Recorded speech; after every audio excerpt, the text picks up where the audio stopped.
ആദ്യം ഉമേഷിൽ നിന്ന് തന്നെ തുടങ്ങാവുന്നതാണ്. എനിക്കറിയാം നിങ്ങൾക്ക് ഒരുപാട് ചോദ്യങ്ങളുണ്ടാവും, നിങ്ങളുടെ ചോദ്യങ്ങൾക്കുള്ള സമയവുമുണ്ട്. ആ ചോദ്യങ്ങൾ നിങ്ങൾക്ക് ചോദിക്കാം അതിഥികളോട്. ഉമേഷിൽ നിന്ന് തന്നെ നമുക്ക് ചോദിക്കാം.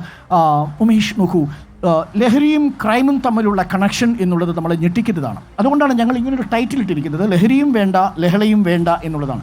ഞങ്ങൾ ഇന്ന് ഷഹബാസിൻ്റെ വീട്ടിൽ പോയി, ക്യാമറയും കൊണ്ടല്ല പോയത്. ഞങ്ങൾ 5 എഡിറ്റർമാരും വീട്ടിൽ പോയി ആ അച്ഛൻ ഐക്യദാർഢ്യം ഒരു പിന്തുണയും ഒക്കെ കൊടുത്തു. ആ അച്ഛൻ ഇപ്പോഴും കണ്ണീരോടെ പറയുന്നുണ്ട്, 1.5 വയസ്സുള്ള അവൻ്റെ ഏറ്റവും ഇളയ അനിയൻ ഇപ്പോഴും ചേട്ടനെ നോക്കി നിൽക്കുന്നുണ്ട്. 7 ക്ലാസ് വരെ കൂടെ പഠിച്ചയാളാണ് നഞ്ചക്ക് ഉപയോഗിച്ച് ഷഹബാസിൻ്റെ തലക്കടിച്ചത്. ഈ അമ്മയെ കൊല്ലുന്നത് 8ാം ക്ലാസ് മുതൽ അമ്മയുടെ മാത്രം ഒപ്പം ജീവിച്ചിരുന്നൊരു മകനാണ് ആഷിഖ് എന്ന് പറയുന്നയാൾ. എന്തുകൊണ്ട് ഇത് തമ്മിലുള്ള ഈ അലയൻസ് കേരളത്തിൽ കൂടി വരുന്നു? അക്രമവും ലഹരിയും. കേരളം ഒരു ഡ്രഗ് ക്യാപിറ്റലായി മാറുകയാണോ പഞ്ചാബിന് പുറമേ? വലിയൊരു ചോദ്യമാണ്. കേരളം ഡ്രഗ് ക്യാപിറ്റലാണോ ചോദിച്ച ചോദ്യത്തിൽ തുടങ്ങാം. ഒരിക്കലുമല്ല. കേരളത്തിൽ നമ്മളിവിടെ പിടിച്ചിരിക്കും, കോഴിക്കോട് സിറ്റി തന്നെ കഴിഞ്ഞ വർഷം ഞങ്ങൾ 1800 ചില്ലാൻ കേസുകൾ പിടിച്ചിട്ടുണ്ട്. 1996 പേരോളം നമ്മൾ അറസ്റ്റ് ചെയ്തിട്ടുണ്ട്.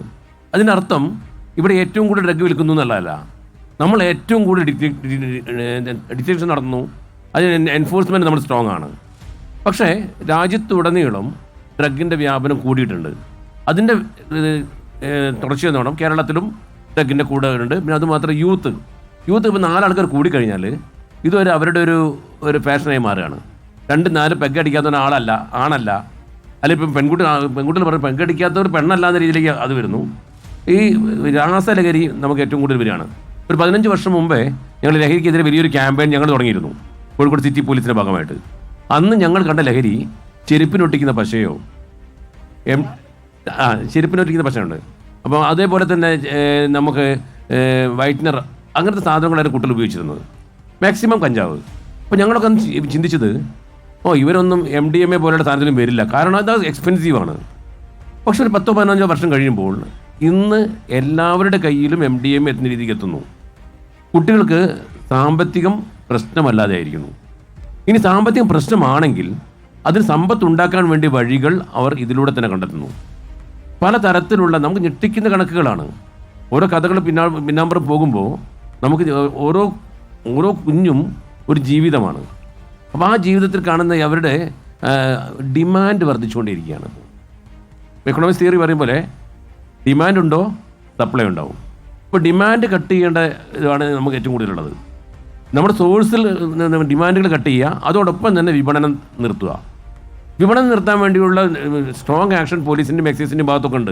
പൂർണ്ണമാണോ എന്ന് ചോദിച്ചാൽ ഒരിക്കലുമല്ല. ഇനിയും കൂടുതലുണ്ട്. നമുക്കുള്ള ഏറ്റവും വലിയ നേരിടുന്ന പ്രശ്നം, ഒരു കേസ് പിടിച്ചാൽ ആൾക്കാർ ഓടിക്കൂടും. പക്ഷെ ഒരാളോട് ചോദിക്കാൻ സാക്ഷി പറയാൻ പറഞ്ഞാൽ അപ്പം പറയും, അപ്പോൾ ഒക്കെ വാനിഷ്ഡാണ്, ഒക്കെ പോവും. കാരണം സാക്ഷി പറയാൻ പോയി എൻ്റെ ജീവിതം പോവും, കുറേ നടക്കണ്ടേ. പക്ഷേ പുറത്ത് പറയാനോ വാട്സപ്പിലോ ഫേസ്ബുക്കിലോ എഴുതാനോ യാതൊരു പ്രശ്നവുമില്ല. ഒരൊറ്റ വാചകം